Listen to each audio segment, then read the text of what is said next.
Em Romanos 4, Paulo começa falando sobre a justificação da fé.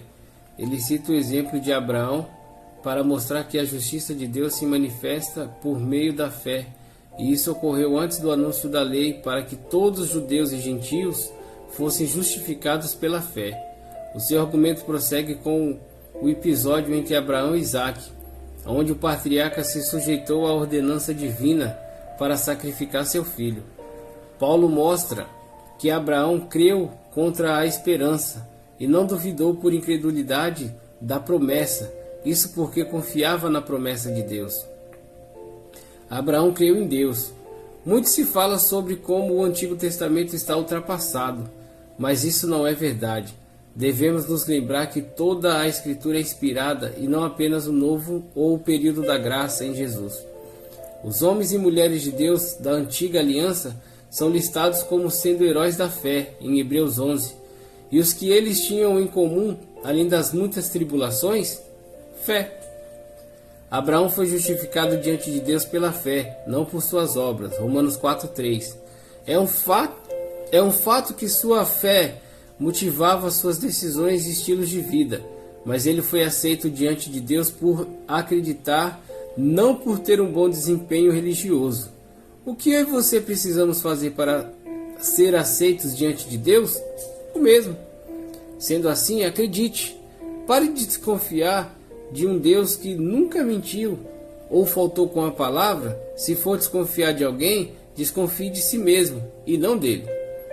Vamos nos humilhar diante do Senhor e reconhecer os nossos pecados e fragilidades, mas crendo que Ele é poderoso para nos perdoar e fortalecer. Acreditemos em Suas palavras e promessas. Elas nunca falharão. Vamos crer em Jesus e fazer dele nossa justiça. Dessa forma, seremos justificados, assim como foi Abraão. Em Romanos 5, Paulo mostra a importância do sacrifício de Jesus na cruz no nosso relacionamento com Deus. Anteriormente, estávamos em guerra com Deus. Agora, porém, temos paz, graças a Jesus Cristo. Ele ressalta a importância desse sacrifício e do amor de Deus.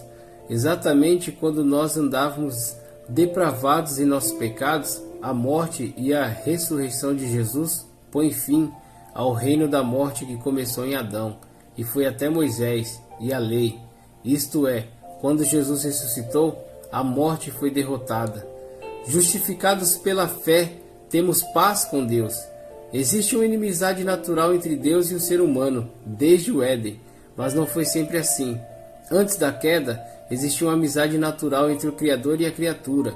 Com regularidade diária, o Senhor visitava o jardim para conversar com o primeiro casal. Contudo, a escolha errada nos colocou na rota do distanciamento. Hoje, não entendemos a linguagem de Deus e, por natureza, somos filhos da ira.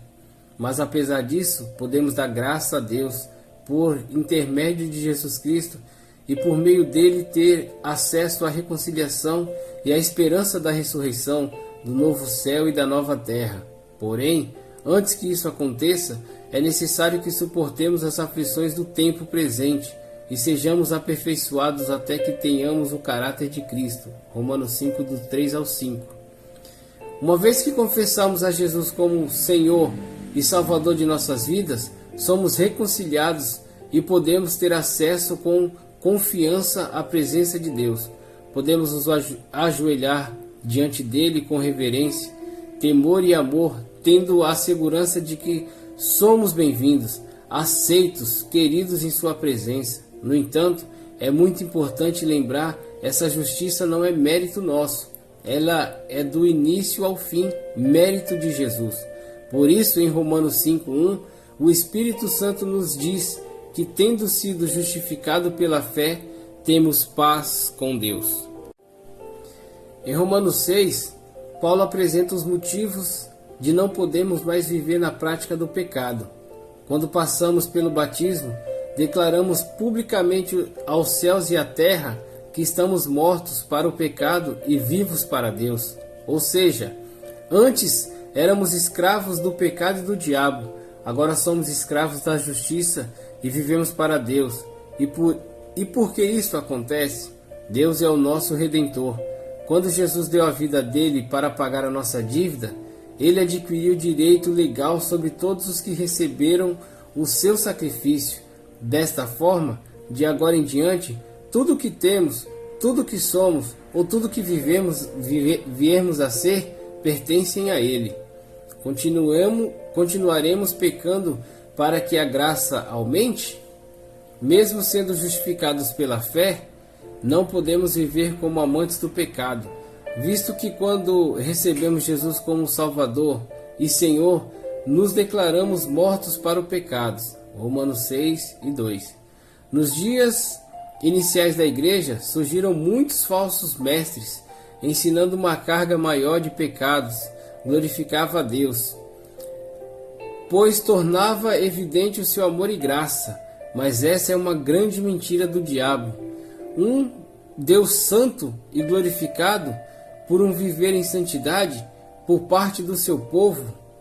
Sobre isso, o apóstolo Paulo utiliza o significado do batismo, sepultamento, para questionar os leitores como é possível declarar que está morto para o mundo por meio do batismo e ao mesmo tempo viver como um amante do pecado.